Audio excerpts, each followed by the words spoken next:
Hello, everybody. My name is Brian McCarthy. I'm excited for this finance course. I'm coming to you from Michigan. So I work at Howell High School, which is in Livingston County, kind of in a pretty weird area. It's maybe 45 minutes from Ann Arbor, if you've heard of University of Michigan in Ann Arbor.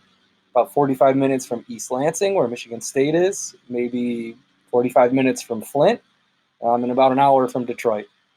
So we're quite the hub, kind of in the middle of where a lot of people want to be. We're a big school. It has a small town feel to it. We got about 2,400 students, 110 teachers. Support staff's always fluctuating, but we kind of hover right around 30. With the current budget landscape, that's all sort of to be determined for next year right now. Our school address is 1200 West Grand River Avenue in Howell, Michigan, 48843.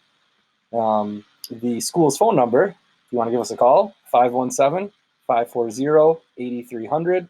And my own phone number, look forward to collaborating with you all, is 248-755-3098. So I'm one of the assistant principals at Howell High School. I've been there 4.5 years now. I've been in education for 13 years, 9 of which has been in administration. I've been a high school principal. I'm an alternative school assistant principal, and I used to work out in Southern Maryland, just outside of Washington, D.C. And I taught for a few years as well. I taught middle school and high school English. My degrees, I have a bachelor's from Western Michigan, a master's from McDaniel College, which was in Westminster, Maryland, and I'm currently here at Fort Hays working toward an ed specialist.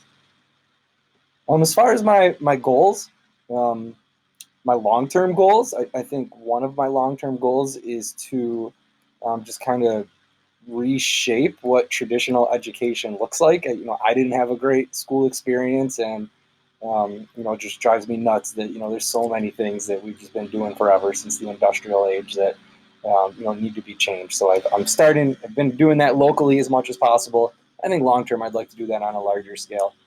And then selfishly, I think for me and my own personal growth, I'd love to earn a Fulbright scholarship sometime and be able to travel and learn what other countries are doing in the fields of education and maybe even how I can help them. My short-term goals, one is we are, it's not fun at work right now with the budget and some cuts that we're making. I'm sure that's being felt everywhere.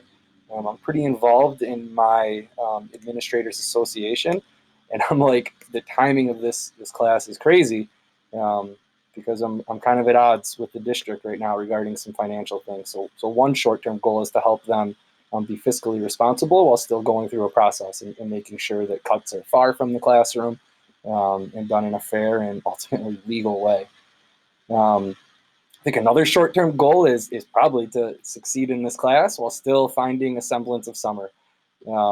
School, I have a few weeks off as an assistant principal over the summer, and that's already gone just with how much work and time it is to plan for whatever the fall is going to look like. So maybe my second short-term goal is survival. My greatest accomplishment as an educator is in Howell, where I worked 3 years ago, 2.5 years ago. I pitched an idea for a non-traditional school to serve our most at-risk students.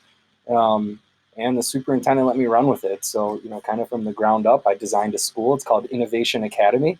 It houses about 120 students, and this is their second graduating class coming up. And it's definitely students that, with us at Howell High School, probably wouldn't have been able to graduate. So I'm so proud of that. I don't have the amazing educator story like a lot of people do. I became an educator because I got a D in my first political science class. I got an A in English, and the rest is history. Thought if I'm going to get through college, it has to be English. What am I going to do with English? I'm not going to write books, so I became a teacher. And even though it was kind of accidental, it was the best decision ever. I think I make a difference by relentlessly advocating for students.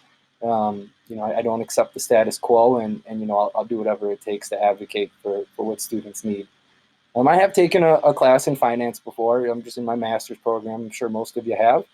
What I want to learn is I think I have a really good understanding about school funding from kind of a 30,000 foot view, but I really want to get in the weeds. So my specific needs for this class are to learn more about the minute details of school finance.